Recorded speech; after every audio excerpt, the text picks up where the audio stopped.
आप देख रहे हैं सीधी बात, मैं हूं राहुल कमल। देश के लोगों को अच्छे दिन का सपना दिखाकर नरेंद्र मोदी पीएम तो बन गए, लेकिन पीएम बनने के साथ ही लगता है कि अच्छे दिन के अपने वायदे के बारे में सब भूल गए। इस वक्त हमारे साथ मौजूद हैं बीजेपी के नेता शाहनवाज हुसैन। स्वागत है आपका। वायदा किया था अच्छे दिन का, आते के साथ ही एक के बाद एक चीजों के आप खर्चे और कीमतें बढ़ा रहे हैं। ऐसा क्यों करें? कहां गए आपका वादा? नहीं, अच्छे दिन के लिए ही कदम उठा रहे हैं। जनता तो बोलेगी इससे तो कांग्रेस अच्छी थी, कम से कम कीमतें तो नहीं बढ़ रही थी इस तरीके से। जनता ने उनको 5 साल के लिए मैंडेट दिया है और इस पहली बार मैं कह सकता हूं इतना मेहनती कुशल प्रशासक, और पहले जनता उनके चेहरे पर यकीन करके उम्मीद की किरण उनमें देखी। मैं अच्छे दिन के वायदे की बात आज कर रहा हूं, उस पे आइए। विश्वास है उनके चेहरे पर। नहीं, पर कीमतें बढ़ाने के लिए पीएम तो नहीं बनाया था उनको। उन्होंने कीमत नहीं बढ़ाया, कीमतें बढ़ा दी। रेल किराए 14% बढ़ा दी, जो कि पिछले 15 साल में नहीं हुआ ऐसे। जब पिछली दफा बढ़े तब भी बीजेपी की सरकार थी। रेल बजट पर भारतीय जनता पार्टी की तरफ से पार्लियामेंट में पिछले लोकसभा में मैं ही बोलता था, और जब रेल बजट आया था दिनेश त्रिवेदी ने किराए को बढ़ाया था, जिसकी आपने आलोचना की थी। नहीं, इसकी बीजेपी ने आलोचना की थी। यहां तक कि मार्च 7, 2012 की वो चिट्ठी मेरे पास है जिसमें नरेंद्र मोदी ने मनमोहन सिंह को चिट्ठी लिखी और ये कहा कि आपने बजट से पहले इस तरीके से किराए क्यों बढ़ा दिए, आपको नहीं करना चाहिए था। जिसका जवाब है क्या जवाब? कि जब इंटरिम बजट आया उसमें ये किराया को जोड़ा गया सीधे फ्यूल प्राइस से और पार्लियामेंट ने उस पर मोहर लगाई। नरेंद्र भाई ने जो चिट्ठी लिखी वो ये लिखी कि बजट में अनाउंसमेंट हो उसको करने से कोई नहीं रोक सकता, लेकिन बिना बजट अनाउंसमेंट के आप भाड़ा बढ़ा दें, इसके लिए तो बजट के लिए वेट कर सकते थे आप। नहीं, ये तो खर्चा एक दफा आपने बढ़ा दिया, बजट में बढ़ा देंगे। आप फायदा दे रहे हैं कि बजट में नहीं बढ़ेंगे। फिर इंटरिम बजट जो है वो एक देश का बजट होता है और उसमें जो घोषणा है, जो पार्लियामेंट की मोहर लगी है, उसको इंप्लीमेंट करना। कांग्रेस के कई सारे फैसले नहीं, कांग्रेस के कई सारे फैसले ऐसे हैं जो आपको अच्छे नहीं लगते, उनको तो आप नकार रहे हैं। कीमतें बढ़ाने का फैसला आपको बड़ा अच्छा लग रहा है। नहीं, ये फैसला जब उस बजट में पहले से था कि इसको जोड़ेंगे फ्यूल प्राइस के साथ, और क्योंकि आज देश की जो रेलवे की हालत है, हमारे इतने एक्सीडेंट हो रहे हैं रेलवे में, आज 10 लाख करोड़ से ज्यादा का घाटा है, 900 करोड़ रुपया रोज का घाटा हो रहा है। सारी चीज को देखते हुए ये उस फैसले को इम्प्लीमेंट किया है।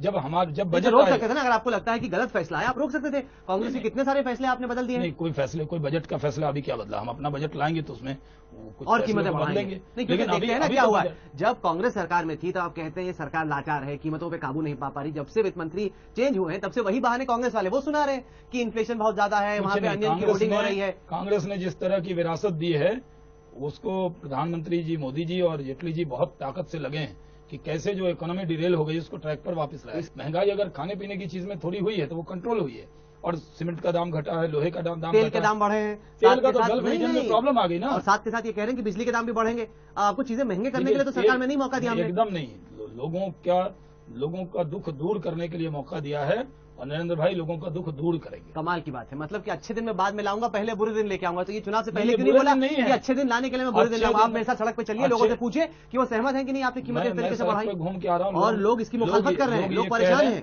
लोगों को यकीन है कि नरेंद्र भाई देश के हित में, जनता के हित में कदम उठा। नहीं, क्योंकि आपको ये पहले कहना चाहिए था चुनाव के दौरान कि पहले बुरे दिन आएंगे फिर अच्छे दिन आएंगे। तब तो आपने सिर्फ अच्छे दिन के वायदे कहा कि कुछ कठोर कदम उठाने पड़ेंगे। वो तो पीएम बनने के बाद, पहले तो कभी नहीं कहा। नहीं तो पहले तो कभी नहीं कहा। इकोनॉमी की हालत है, कांग्रेस पहले कह रही थी वही चीज आप आज जो इकोनॉमी की हालत है, उस जब इकोनॉमी की जो आज हालत है, क्या ऐसी कभी थी? जब से आपकी सरकार बनी है सस्ता कुछ नहीं हुआ, चीजें बल्कि महंगी हुई है। सब कुछ सस्ता हुआ है। कब सस्ता? क्या सस्ता हुआ है? मुझे एक चीज गिना के सुना दीजिए, मैं आपको हर सब्जी के दाम बता सकता हूँ। सब्जी गैस का सिलेंडर जो बाजार वाला है 23 रुपए सस्ता हुआ, लोहा सस्ता हुआ, खाने पीने की चीजें महंगी हुई, पहले से महंगी हुई, कंट्रोल किया।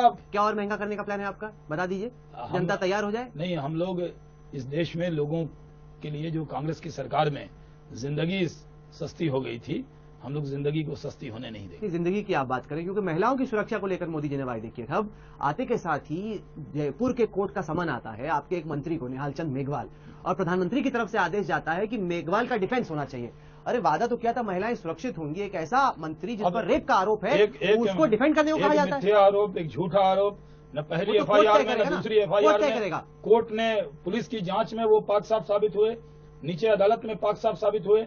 अब जाकर क्योंकि मंत्री बन गए हैं इसलिए हंगामा बर्पा कर दिया। हंगामा इस वजह से नहीं है, जब मैं आपको बता दूं, शायद आपको मालूम है कि या नहीं, जो महिला है जो कि विक्टिम है, उससे एक दफा भी पुलिस ने पूछताछ नहीं की। क्या आप किसी भी ऐसी इन्वेस्टिगेशन को मानने को तैयार हैं जिसमें बगैर विक्टिम से पूछे किसी को, आरोपी को क्लीन चिट मिल जाती है? आप सीधे जवाब दीजिए। हमारे पास इस तरह की सूचना नहीं है। सूचना नहीं, मैं तो आपको बता रहा हूँ, पूरे विश्वास के साथ बता रहा हूँ कि जांच नहीं की गई। जांच करना वहाँ की पुलिस का काम था। वो तो दफा कर दिया केस, पुलिस ने, कांग्रेस के पदाधिकारी, सरकार थी, कांग्रेस के पदाधिकारी ये तो बीजेपी के नेता थे ना। तो इनको फंसा देती है। नहीं, एक को कैसे फंसाती, उनके खुद के लोग फंसते? नहीं, ये सही नहीं है। नहीं, क्या सही नहीं है? मेघवाल के ऊपर कोई आरोप एफआईआर में दर्ज नहीं हुआ। जब एफआईआर में महिला ने नाम ही नहीं दिया, न पहले न दूसरे, जब कोर्ट का समन आया है कि नहीं? कोर्ट का तो रिवीजन के लिए आया ना। नहीं, कोर्ट का समन है कि रिवीजन नहीं? के लिए तो आया अब ना। ऐसे में जब महिला नहीं, आरोप रिवीजन के लिए आया ना, नहीं, मंत्री बनने के बाद आया ना। नहीं, ऐसा नहीं ये है, कैसे ऐसा होगा? नहीं है। 17 लोगों की सूची में नाम रहा है मेघवाल जी का। अभी आरोप लगा रही है पीड़ित औरत कि उसको डराया धमकाया जा रहा है, उसका क्या? देखिए, मैं इसका जवाब आपको एक नहीं अनेक बार दे चुका नहीं, हूं। पर आप जवाब नहीं दे रहे, आप घुमा रहे हैं। नहीं, घुमा नहीं नहीं, रहे, आप घुमा सीधा रहे हैं। कह रहे हैं। जब आरोप लगाने वाले ने एफआईआर में नाम नहीं दिया, जब जांच कोर्ट में से समन कैसे आ कांग्रेस गया? की सरकार ने, कोर्ट से समन कैसे आ कांग्रेस गया? की सरकार थी, बीजेपी की नहीं थी, जांच करके तो दे महिला दिया जो इस वक्त कि कह रही है मेघवाल कि साहब मंत्री नहीं पद का है, गलत इस्तेमाल हो रहा है, फिर कैसे कहा जा नहीं, तो सकता है? महिला जो अभी कह रही है कि मंत्री पद का गलत इस्तेमाल हो रहा है, उसका क्या? आपकी पार्टी में से कोई जाके मिलता क्यों नहीं पीड़ित महिला से? नहीं, हम लोगों ने वक्त पूरी नहीं है तरह आपके से- पास। वक्त की बात फिर? नहीं है। हम लोग जानते हैं कि ये मेघवाल साहब का नाम एकदम नहीं था। ये जानबूझ के उनके खिलाफ इस तरह की साजिश नहीं, हो रही है। महिला कुछ देखिए, कह रही है। अगर क्योंकि- कोई आरोपित होगा, बीजेपी ने कभी उसको बचाने का नहीं काम किया है, लेकिन जानबूझकर अगर कोई बीजेपी का मंत्री बन गया इसलिए फंसाया जाएगा, तो हम उनके साथ खड़े रहेंगे। ये बताइए कि गवर्नर्स को गृह सचिव क्यों फोन करके बोल रहे हैं कि इस्तीफा दे दीजिए? सुप्रीम कोर्ट का ऑर्डर है जो कहता है किस कि गवर्नर ने कहा?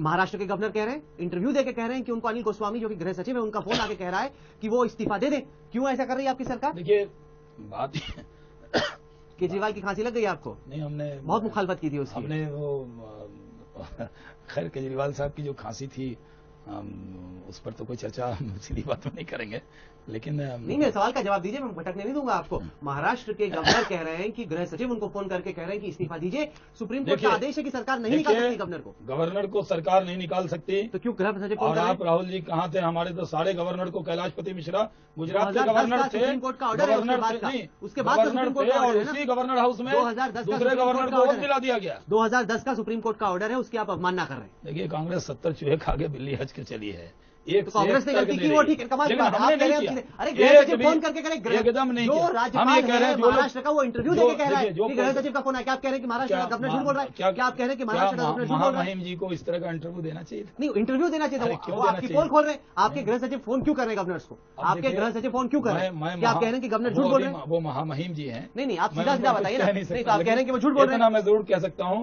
कि जो अपॉइंटिंग अथॉरिटी थे उनके, वो चले गए सत्ता से। जो पॉलिटिकल अपॉइंटमेंट है, नहीं। वो अगर वहां बैठे हैं तो उनको अपनी अंतरात्मा की आवाज पर निर्णय करना नहीं, है। क्योंकि मैं हमें नहीं करना। मैं आपको पढ़ के सुनाता हूँ सुप्रीम कोर्ट का वो आदेश जो कि कहता है कि इस तरीके से गवर्नर को नहीं बदला जा सकता। हम नहीं बदल रहे हैं आप ना। बदल रहे हैं। गृह सचिव फोन करके बोल रहे हैं इस्तीफा दीजिए। किसी को नहीं बदल रहे। अरे आप बोल रहे हैं गृह सचिव नहीं फोन नहीं किया कि गवर्नर झूठ बोल रहे ऐसी हैं? कोई सूचना नहीं, नहीं आप देखता ही नहीं है टीवी, आप पता नहीं कौन सी हम दुनिया तो में। टीवी देख रहे हैं। अरे तो गवर्नर का और इंटरव्यू, आप ही हमने चैनल इंटरव्यू देख रहे चलाया, हैं। हमने इंटरव्यू चलाया देखा महाराष्ट्र के मैंने। गवर्नर। तो फिर आप आप गवर्नर ही झूठ बोल रहे घंटे गलत फहमी मत रखिए। आप ही को नहीं दिया उन्होंने, कई हैं। चैनल तो फिर आप कह रहे हैं कि झूठ बोल रहे हैं गवर्नर? नहीं, झूठ तो क्यों अब मैं- क्या बोल रहे हैं आप? महामहिम को कैसे कह सकते अरे हैं? तो आप उसको क्यों इस्तीफा देने को कह रहे हैं? हम- सुप्रीम हम- कोर्ट कह चुकी हम है ये कि कह ये रहे पद हैं पे कि जिस तरह कांग्रेस गवर्नर को हटाती थी, हम उस तरह नहीं हटा रहे। आप ऐसे ही हटा रहे हैं। अपने हूबहू वैसे हटा रहे हैं। अंतरात्मा की आवाज पर उनको अपॉइंटमेंट देने वाले लोग, अगर वो आज सत्ता में नहीं है तो उनको तय करना है कि उनको उस पद पे रहना नहीं रहना, वो खुद तय करें। नहीं, आप जोर हम जबरदस्ती लोग कर रहे हैं। कोई मैं जोर आपको जबरदस्ती नहीं। सुप्रीम कोर्ट का 2010 का आदेश पढ़कर सुनाता अरे तो हूँ। जब हम जबरदस्ती नहीं कर रहे हैं तो सुना क्यों रहे हैं आप? नहीं, क्योंकि आप जबरदस्ती कर रहे हैं।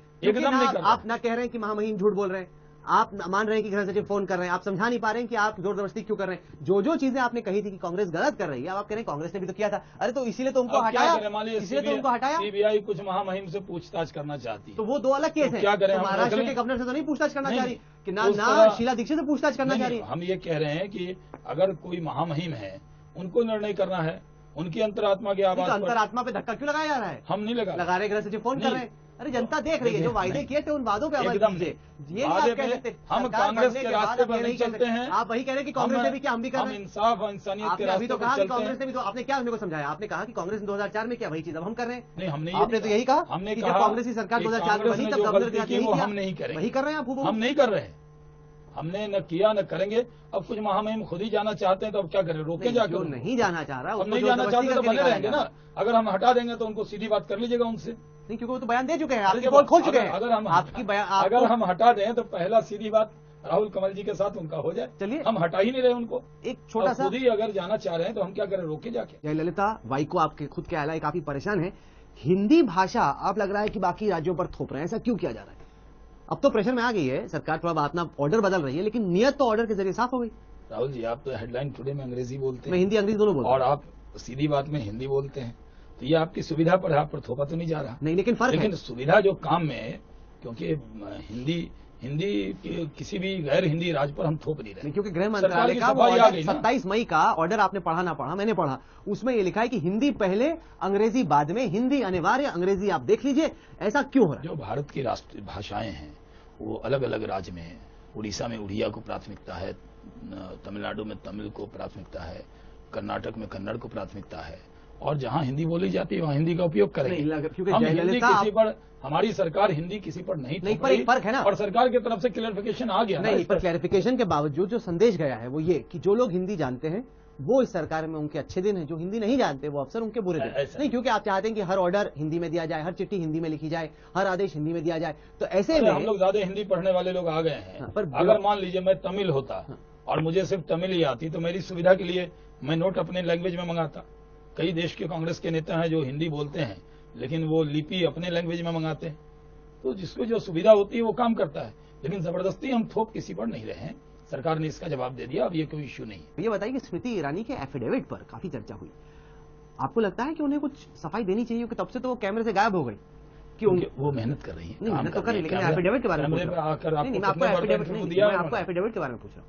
देखिए, उन्होंने एफिडेविट में झूठ बोला? नहीं बोला। देखिए, जब चुनाव का टाइम होता है, मैं भी 6 बार चुनाव लड़ा हूं लोकसभा का। एफिडेविट जब बनाते हैं, भाग दौड़ रहती है, कागज लिखने में ऊपर नीचे होता है। तो मान लिया कि चूक हो गई। अरे ये इसमें कैसे चूक हो गया कि आपकी तालीम क्या है, आप ग्रेजुएट हैं कि नहीं, इसमें चूक कैसे हो गई? उन्होंने, देखिए, ग्रेजुएट उन्होंने कब कहा कि है? उन्होंने कहा जो उनकी शुरुआती एफिडेविट है 2004 की चुनाव की, उसमें उन्होंने लिखा है। नहीं, उसमें ये नहीं लिखा कि वो ग्रेजुएट है, वो अपने ईयर। अरे वो बीकॉम का बीए हो गया। अरे बीकॉम और बीए में तो जमीन आसमान का फर्क है। टाइपिंग मिस्टेक, कमाल की बात कर रहे हैं आप शाहनवाज साहब। इतना बड़ा इशू जो बनाया, क्योंकि सरकार के खिलाफ कुछ नहीं था तो स्मृति ईरानी जी बन गई, उनसे जलने वाले लोगों ने यही इशू बना के खड़ा कर दिया। आपको अफसोस है इस बात का कि स्मृति ईरानी मंत्री बन गई, आप नहीं बने? आपसे तो काफी कम तजुर्बे रखती हैं वो। क्यों वो बनी है मंत्री? मैं तो चुनाव हार गया था, मैं कैसे बनूंगा? नहीं तो चुनाव मेरे भागलपुर की जनता ने मुझे हरा दिया तो मैं इस लायक कहाँ रहा कि मैं मंत्री बनता? तो उसी लॉजिक से अमेठी की जनता ने तो स्मृति ईरानी को हरा दिया। वो राज्यसभा में है ना, स्मृति जी और अरुण जी, और अरुण जी तो पार्टी के बड़े विपक्ष के नेता, उनसे हमारी तुलना थोड़ी। आपको नहीं लगता कि पार्टी के इकलौते मुसलमान चेहरे को, खासतौर से जो लोकसभा से जीत के आया 3 दफा, मंत्री ना बनाना, इस बार आप हार गए लेकिन मंत्री ना बनाना, इससे एक गलत मैसेज गया? देखिए, मैसेज इससे क्या जाता मेरे बनाने से? नरेंद्र भाई ने एक बात कहा कि 121 करोड़ लोगों का ध्यान रखेंगे, सबका साथ सबका विकास। जरूरी नहीं है एक की जगह 5 मुस्लिम मंत्री हो जाएंगे तो क्या तकदीर मुसलमानों की सुधर जाएगी? तो कांग्रेस के सरकार में तो 5-5, 7-7 मुस्लिम मंत्री होते थे, तब भी मुसलमान क्यों पिछड़ा है, क्यों बेरोजगार है? मंत्री बनाने से मुसलमानों की किस्मत नहीं बदलेगी, बल्कि मुसलमानों के लिए काम करना होगा। माइनॉरिटी अफेयर्स की जो मंत्री बनी है नजमा अब्दुल्ला, वो तो कहती है कि मुसलमान माइनॉरिटी है ही नहीं। इसको लेकर ही मुस्लिम समुदाय में काफी चिंता है कि किसको मंत्री बना दिया, और ये क्या कह रही है?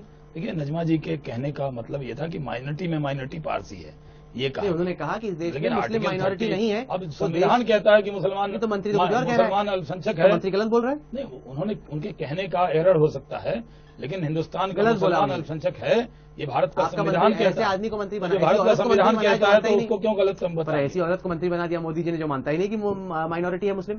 तो माइनॉरिटी अफेयर मिनिस्ट्री दी है उनको, और माइनॉरिटी अफेयर मिनिस्ट्री दी है तो मोदी जी के मन में अगर होता कि अल्पसंख्यक नहीं है तो फिर अल्पसंख्यक तो मंत्री जी ऐसा बना दिया जो जिसके मंत्री के दिल में यह है कि मुस्लिम माइनॉरिटी नहीं।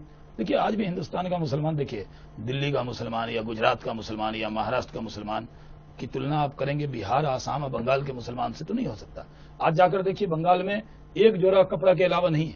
हिंदुस्तान के मुसलमानों को सिर्फ जाति के नाम पर, उनको शिया सुन्नी के नाम पर, देवबंदी बरेलवी के नाम पर सिर्फ नेताओं ने और उनके मजहबी रहनुमाओं ने बांटने का काम किया है।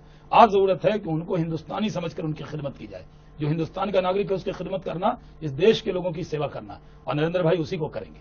वायदा तो अच्छे दिन का किया था, शुरुआत बुरे दिन के साथ की, क्या करेंगे इस पे हमारी नजर रहेगी। बहरहाल आपने हमें वक्त दिया, इसके लिए आपका बहुत बहुत शुक्रिया। तो ये थी शाहनवाज हुसैन से आज की सीधी बात। ये कार्यक्रम आपको कैसा लगा, आप अपनी राय हमें ईमेल के जरिए भेज सकते हैं। हमारा ईमेल का पता है sb@aajtak.com। साथ के साथ इस कार्यक्रम को आप हमारी वेबसाइट पर देख सकते हैं जिसका पता है www.aajtak.in/सीधी बात।